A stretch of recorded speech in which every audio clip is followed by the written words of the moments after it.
दुर्गम आणि नक्षलग्रस्त भागात कशा रीतीनं विकास कामं होतात याची साक्ष देणारी ही दृश्य। 2 महिन्यांपूर्वी बांधलेला हा पूल पहिल्याच पावसात वाहून गेलाय। गोंदिया जिल्ह्यातील देवरी तालुक्यातल्या बुजरबडगा हेरपार मार्गावर मनरेगा योजनेअंतर्गत तब्बल 22 लाख रुपये खर्च करून मे महिन्यात हा पूल बांधण्यात आला। या पुलामुळे पलीकडील 3 गावांशी संपर्क सुलभ होईल अशी अपेक्षा व्यक्त करण्यात येत होती। मात्र निकृष्ट बांधकामामुळे पहिल्याच पावसात पूल वाहून गेलाय।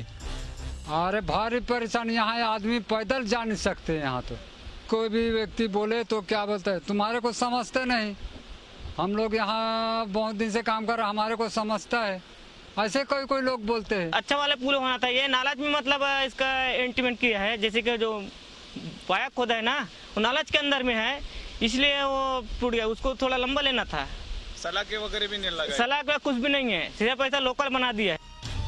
पाण्याच्या वाढत्या प्रवाहामुळे पुलाखालची माती सरकू लागली आहे, त्यामुळे पूर्ण पूल वाहून जाण्याची भीती व्यक्त होते। पुलाचं बांधकाम करताना लोखंडी सळ्यांचाही वापर केलेला नाही, त्यावरून या बांधकामाच्या गुणवत्तेची प्रचिती येते। 28 मीटर लांबीच्या या पुलाच्या दोन्ही बाजूला 2 ते 3 मीटर पूल पूर्णपणे वाहून गेलाय। या पुलावर भेगाही पडल्याचं पाहायला मिळतंय। असं असतानाही ग्रामस्थ जीव धोक्यात घालून पाण्यातून वाट काढतायत। या प्रकरणी पूल वाहून गेल्यानं चौकशीचे आदेश देण्यात आलेत। या पुलाची मी काल प्रत्यक्ष पाहणी केलेली आहे।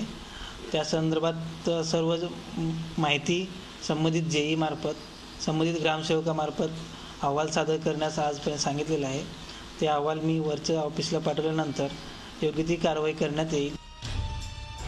आता या 22 लाखाच्या भ्रष्टाचार प्रकरणी दोषी अधिकारी आणि कंत्राटदारांवर कठोर कारवाईची मागणी होते।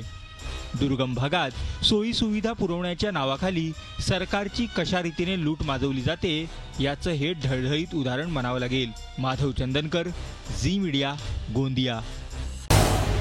झी 24 तास रहा एक पाऊल पुढे।